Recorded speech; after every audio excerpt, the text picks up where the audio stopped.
तो आप इसे कैसे कहेंगे कि जो राहुल गांधी कह रहे हैं अगर सरकार काम नहीं करेगी तो जनता ने हमें उस जगह पे बैठाया है तो मैं जबरदस्ती उसे करवाऊंगा। तो राहुल गांधी कह रहे हैं अभी कि जो सरकार चला रहे हैं, बेशक सरकार में वो है लेकिन चला हम रहे हैं, करवाएंगे हम। नीरज जी देखिए, पहली बात तो मैं सबको स्पष्ट करना चाहूंगा कि आपके चैनल के माध्यम से आपके श्रोताओं को भी, देश की जनता को भी और सभी पैनलिस्ट को भी, कि जो देश में माननीय प्रधानमंत्री जी के नेतृत्व में जो सरकार भारतीय जनता पार्टी की एनडीए की चल रही है वो कहीं से भी कमजोर नहीं है, वो सशक्त सरकार है। विगत 2 कार्यकालों की तरह ये सरकार बैकफुट पे जाने की बात करते हैं, वो असल में बोलिए। तो जो जिन घटनाओं का जिक्र करके बार बार नेता प्रतिपक्ष राहुल गांधी जी ये बोलते हैं कि सरकार बैकफुट पे है, मैं कहना चाहता हूं ऐसा कुछ भी नहीं है।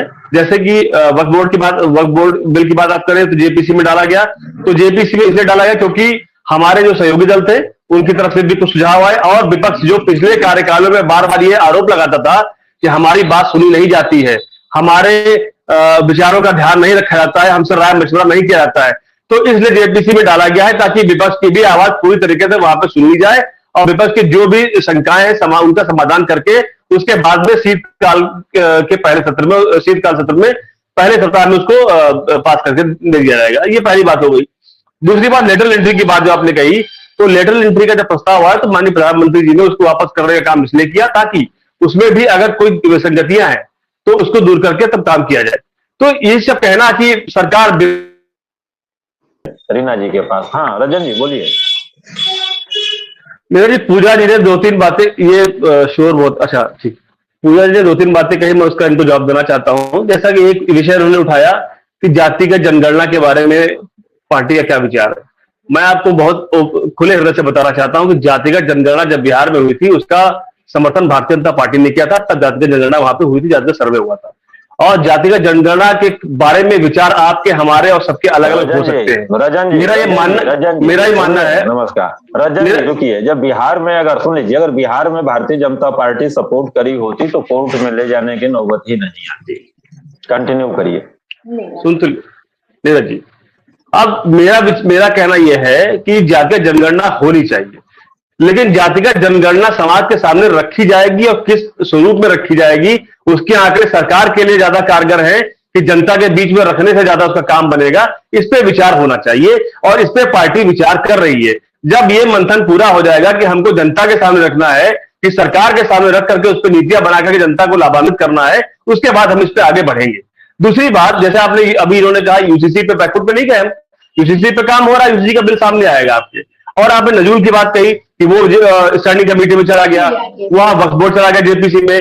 तो हमने जो एक व्यवस्था है उसके तहत अगर किसी को कोई आपत्ति है, पार्टी की 20 से आपत्ति आई ना, उत्तर प्रदेश में नजूल पे पार्टी की 20 से आपत्ति आई। अब ये तो लेकर आई है तो उसको हम लोगों ने स्टैंडिंग कमेटी में डाला ताकि उस पर आपत्तियों निराकरण हो जाए, उसके बाद उसको सामने लाया जाए।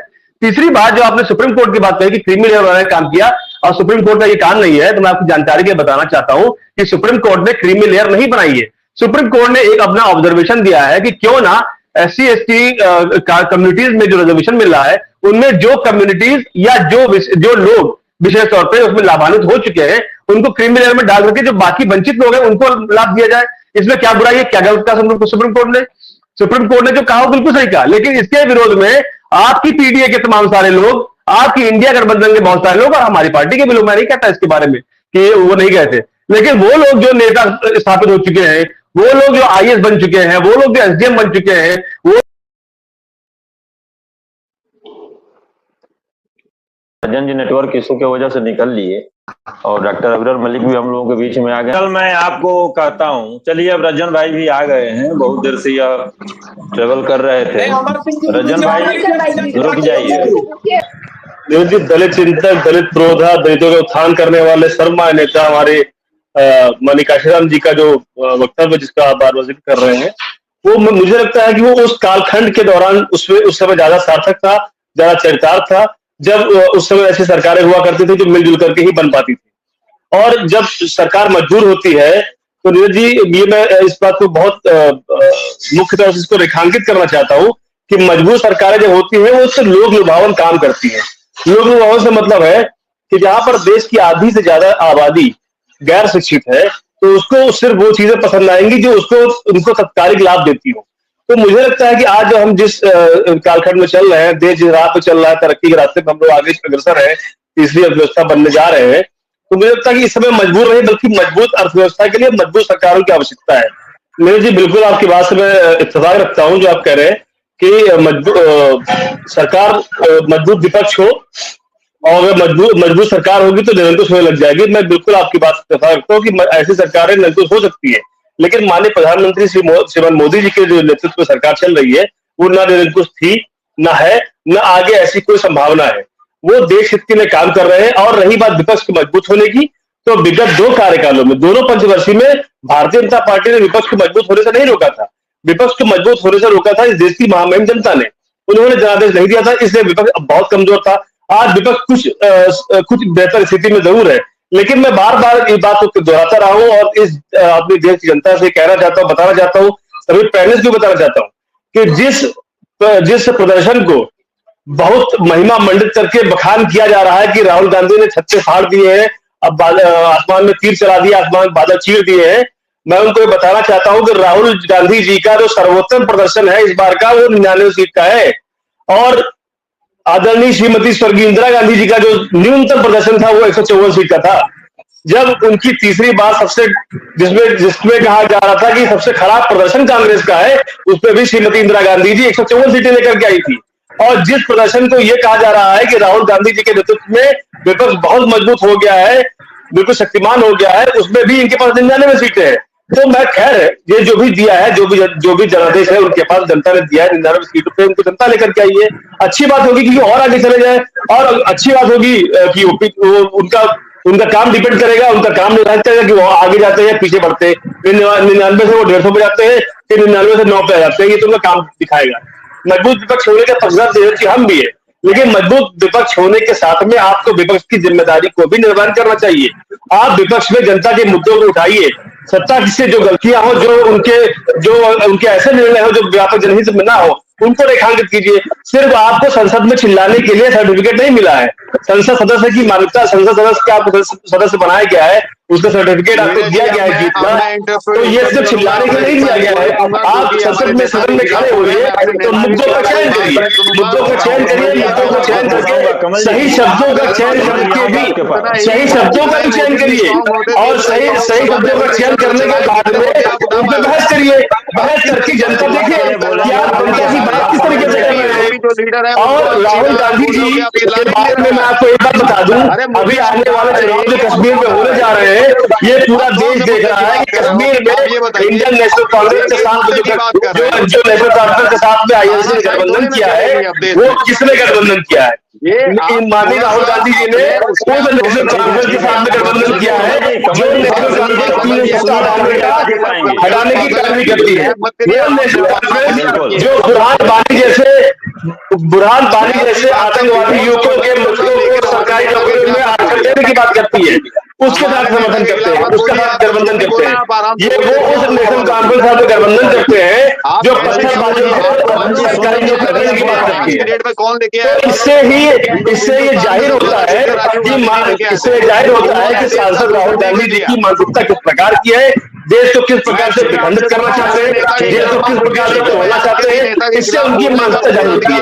मैं इसका पक्षधर हूं कि राहुल गांधी जी सदन में नेता प्रतिपक्ष होने का अपना कर्तव्य निभाएं, सदन में जनता के मुद्दों को उठाएं। आराम से देखिए, समाज ने जिस सरकार को चुना है, सदन में कमल जी मैं नेता के बारे में टिप्पणी नहीं करूं, मैं सरकार के बारे में मैं टिप्पणी कर रहा हूं। थोड़ा सहयोग करेंगे, थोड़ा धैर्य रखिए। आप 1 घंटे बोल रहे थे भाई, एक लोग थोड़ा 1 घंटे का बोलना शांति रखिए। लोकसभा जी जो सदन में काम नेता प्रतिपक्ष को दिया गया है वो उस काम को करें, उसकी सराहना मैं भी करता हूँ। हर देश का हर देशवासी करेगा, आम जनमानस का हर एक व्यक्ति उसकी सराहना करेगा यदि नेता प्रतिपक्ष का रोल अदा करेंगे। लेकिन अगर ये कलेक्टिव होकर के मणिपुर को बोलेंगे और असम को नहीं बोलेंगे तो कहा जाएगा। अगर चलिए कमल जी, मैं आ रहा हूँ। कमल जी जी, जब एक एक लोग बोलेंगे तभी एक दूसरे का जवाब भी दे पाएंगे। ठीक है रंजन भाई, आपने बोला है। अभी पूजा आप कुछ बोलना चाह रही थी। मैं कुछ नहीं बोला हूँ, लेकिन इन्होंने ये क्यों बोला कि मेरे लोकसभा जो हमारे नेता है आदरणीय राहुल गांधी जी, हमारे मार्गदर्शक है, हमारे लीडर है, हिंदुस्तान के आज लीडर भविष्य है, उनको बोला लोकसभा में चिल्लाने के लिए रखा है। ये कौन सी भाषा है? हाँ तो चिल्लाते हैं माफी मांगे, उनका भाषा सुनिए, वो चिल्लाते नहीं बकवास करते हैं, वो चिल्लाते नहीं सदन में बकवास करते हैं, आप उनके भाषा सुन लीजिए।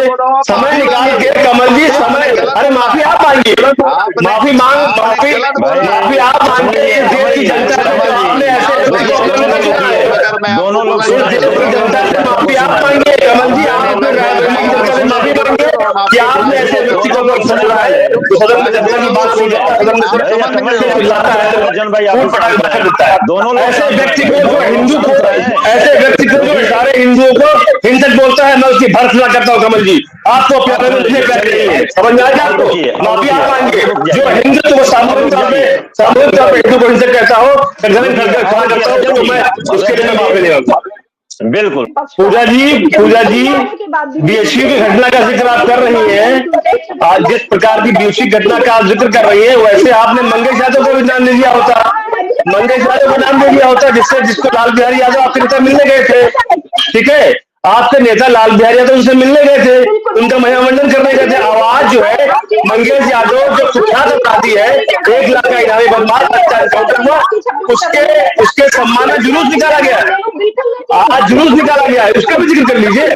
जिनके खुद के घर आई शीशे के होते हैं, वो दूसरे पत्थर में घर करते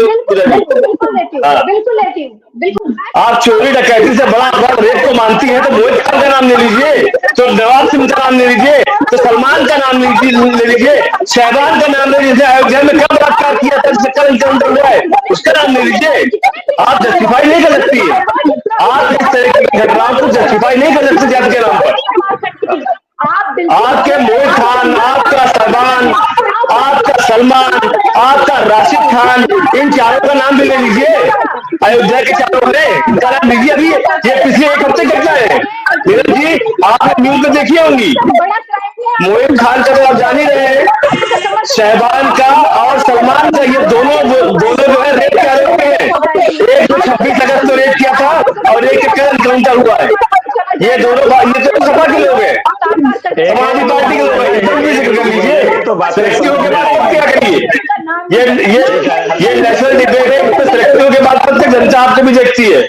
और बलात्कार से पीड़ित जो है दलित है, तो उसे दलित जो है सिर्फ मायावती या भाजपा के नहीं है, सिर्फ बच्चा के भाजपा के नहीं दलित है, दलितों ने आपको भी वोट दिया है। उनका ख्याल करिए, उनकी बच्चियों का ख्याल करिए, जिन बच्चियों के साथ बलात्कार और रेप से अपराध हो रहे हैं और आपकी पीढ़ी के लोग कर रहे हैं, उनका संज्ञान लीजिए, उनको चर्चा क्या करिए। ठीक है पूजा मंगेश यादव का एनकाउंटर हो गया। अरे मैं कहता हूँ एनकाउंटर होना चाहिए। इस प्रकार के जो अपराधी हो, जो जिनका इतिहास अपराध का, जो 10 वर्ष से अपराध कर रहे हो, उनका एनकाउंटर होना चाहिए। उनको चौराहे में गोली मारी जाएगी, मैं समर्थन करता हूँ। तो सरकार कर रही है, ठीक कर रही है। अगर आपने फेक एनकाउंटर लगता है तो वो भी बढ़िया है, ठीक है। दोनों लोग अब शांत रहे। फेक एनकाउंटर लग रहा है तो ठीक है, फेक एनकाउंटर जांच चाहिए ना भाई। दोनों कमल भाई, लास्ट में आऊंगा आपके पास पूरा। आपको फेक एनकाउंटर अपील करिए हाईकोर्ट में, सुप्रीम कोर्ट में जाइए, कितने रोका हुआ। इन्होंने पीडीपी का भी आपको पता ही है, चौराहे में गोली मारनी चाहिए। अपराध भ्रष्टाचारियों, बलात्कार के आरोपियों को चौराहे में गोली मारनी चाहिए। मेरा स्टैंड सुन लीजिए। रीना जी, अब आपके पास में कोई भी महिला के खिलाफ, कोई भी बच्चे के खिलाफ अपराध करता है, यौन शोषण करता है, जिसको चौराहे में खड़े गोली मार देनी चाहिए। मेरा स्टैंड सुन लीजिए, भाजपा का स्टैंड हो जा रहा है, मेरा स्टैंड सुन लीजिए। माला बना के आप स्वागत कर रही है, आपकी पार्टी के नेता लाभ दे रही है, कल माला बना के उनके माता पूर्ति करने गए थे। आपकी पार्टी के लोग, आपकी पार्टी कार्यकर्ताओं ने आज मंगेश यादव का जुलूस निकाला है। उसको देखिए न्यूज चल गया, उसको न्यूज को देखिए कि आपकी पार्टी कार्यकर्ताओं ने वहां जाकर के गांव में उसको जुलूस निकाला है। अरे अपराध को जस्टिफाई कर रही, शर्म आनी चाहिए समाजवादी पार्टी के लोगों को, जो इस प्रकार के अपराधियों को जस्टिफाई करते हैं, जात के नाम पे उनका संरक्षण करने का काम करते हैं। ठीक है भाई, अब थोड़ा सा शांति बनाए रखें आप लोग। भाजपा किसी भी जात के आधार से किसी अपराधी का कोई संरक्षण नहीं करती है, जात के आधार पर किसी अपराधी को संरक्षित करने का भाजपा नहीं करती है। अरे भाई, हम भी हैं थोड़ा सा। पैदा करने की भाजपा की प्रवृत्ति है। मोहित खान का आपने डीएनए मांगा था ना, मिल गया ना डीएनए अखिलेश जी को? क्या निकल के आया? नॉर्थ का डीएनए मिल गया ना? आप नहीं बोल रहे उसमें, बताइए। नॉर्थ इंडिया डीएनए आ गया ना? नॉर्थ इंडिया डीएनए का टेस्ट आ गया है ना? क्या स्टैंड है उस पर आपकी पार्टी का, बताइए, ट्वीट करिए उस पर। पूजा थोड़ा शांत रहे। अरे नहीं तो आपने डिमांड किया था ना कि मोहित खान का डीएनए टेस्ट कराइए, नवाब खान का डीएनए टेस्ट कराइए, क्लियर डीएनए टेस्ट हो गया है, डीएनए टेस्ट की रिपोर्ट आ गई है, आप पार्टी के स्तर क्लियर करिए अपनी आप। अरे भाई आप लोग शांत भी रहेंगे, हमारी भी बातों को सुनेंगे। मीरा जी, जब तक डिबेट में अपराधियों को जस्टिफाई किया जाएगा शांति नहीं बन सकती है। ये भी सदन का हिस्सा बन गया है। चलिए ठीक है, अच्छा हुआ कम से कम चर्चा शुरू हुई। हो जा। ये है भारतीय जनता पार्टी की सरकार, इसीलिए जनता ने इनके मुंह पे तमाचा मारा है, इसीलिए इनको 240 लेके आए। नीरज जी, ऐसी अखबार की खबरों को निकाल के डिबेट में लाएंगे तो फिर यही होगा। मैं भी अखबार लेके बैठू हूँ कल से, बताऊंगा दिल्ली में कमाल है। अरे हमें बहुत शर्म आती है, और उसपे भी हमें बहुत शर्म आती है, हमको बहुत शर्म आती है, लेकिन आपको भी थोड़ी आनी चाहिए। ऑथेंटिक अगर समाचार पत्रों से खबरें आती हैं तो सही ही आएगी। नीरज जी, ऑथेंटिक मैं इसको अनऑथेंटिक नहीं बोल रहा हूँ, मैं ये कह रहा हूँ कि अखबार में 4-5 पन्ने रंजित होते हैं इस प्रकार की खबरों से, उन पर डिबेट नहीं कर सकते ना। इतना बड़ा देश है, क्राइम हो, जो स्वीडन और नॉर्वे टॉप 5 में आते हैं, वहां भी अपराध होते हैं। रीना जी ठीक है, रीना जी चोरी को गली में छेड़ती हो गई, किसी का जिंदा लोग दिया गया, किसी की पॉकेट मार ली गई, उसको अपराध से जोड़ेंगे तो हो गया। कमल जी हम आपके पास आ रहे हैं। डिबेट को किधर लेके जाते हैं प्रवक्ता आम आदमी पार्टी की तरह, ये भी देख ले जनता है देश की। रीना जी थोड़ा सा शांत रहे। ये गली में पॉकेट मारनी जाएगी तो कहीं बहुत बड़ा अपराध हो गया देश में। रजन भाई आप एक ही मैं बात, बिल्कुल एक ही बातों को मैं लेकर चलूंगा। कमल जी के पास चलने दीजिए हमको।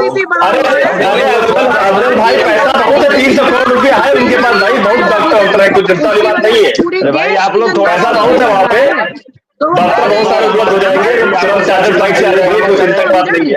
उसकी चिंता नहीं करो। रजन जी, अविरल और रीना जी कि तुम लोग रेपिस्टों को बचा रहे हो, इस पे शर्म आती है।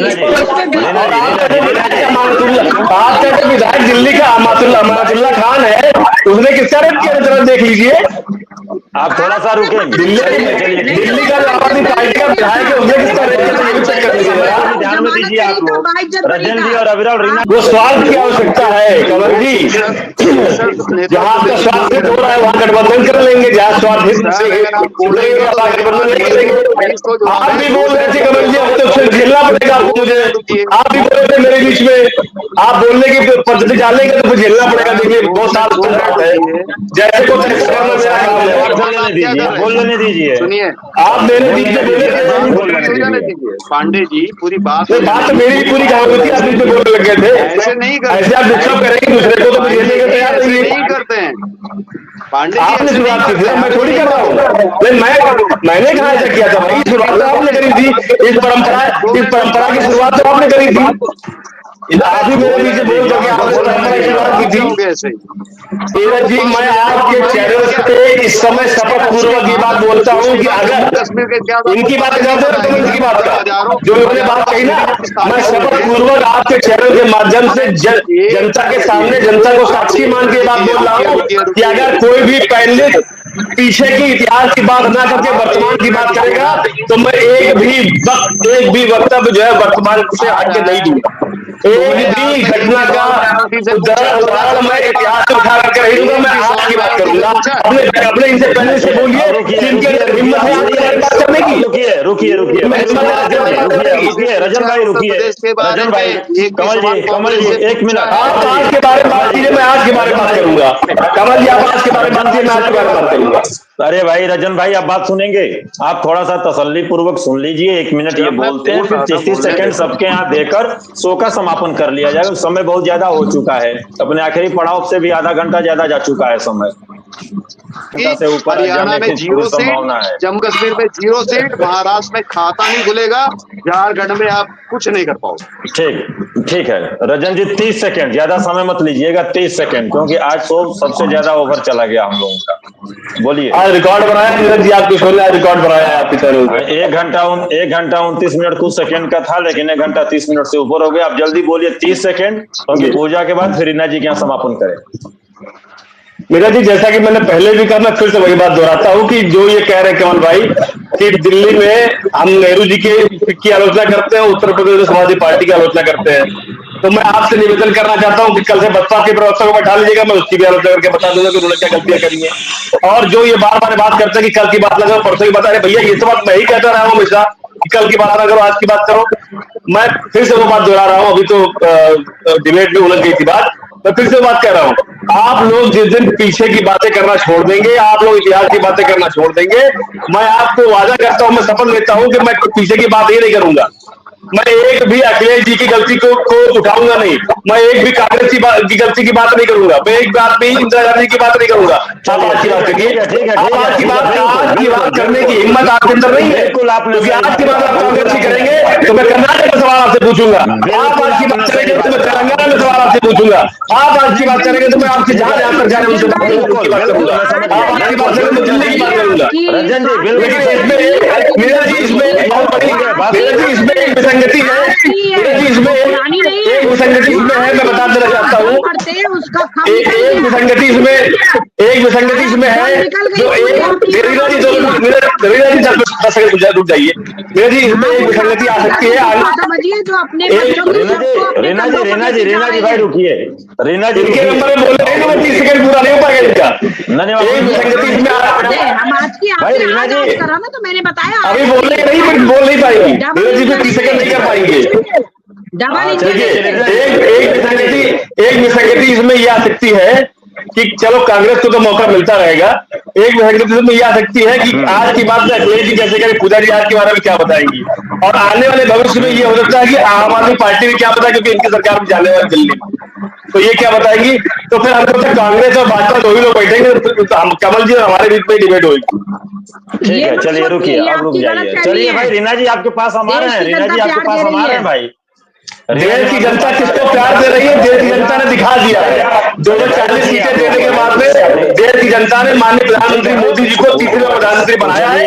अब आप लोग इस गलतफहमी से बाहर निकल जाइए, बाहर निकल जाइए, बीपी शुगर लेवल ठीक हो जाएगा, आप लोग भी स्वस्थ हो जाएंगे। 240 सीटों को ये बोल रही है कि बैसाखी सरकार है, जरा पूछ लीजिए 2004 से 2014 के बीच सरकार थी। रजन जी फाइनल नहीं बोला जाता है, मेरा भी फाइनल कमेंट है जी, मेरा भी तो फाइनल कमेंट दिखाना चाहिए बोल रहे थे, मेरे फाइनल कमेंट नहीं बोल रही थी, मेरा फाइनल कमेंट 30 सेकंड में बोल रही थी, तो इनको दिखाई देता ये पार्ट भाई। देखिए न्याय नहीं है, आपको न्याय करना पड़ेगा, आप न्याय कुर्सी बैठे हुए हैं, सबके साथ में भेदभाव नहीं चलेगा, ये आप जो है भेदभाव वाली परिस्थिति को पैदा करिए, सबके साथ में बराबर न्याय करिए, भाजपा को मौका दीजिए, कांग्रेस को मौका दीजिए, हमारी पार्टी को मौका दीजिए, समाजवादी पार्टी को मौका दीजिए, सबको मौका दीजिए। ठीक है।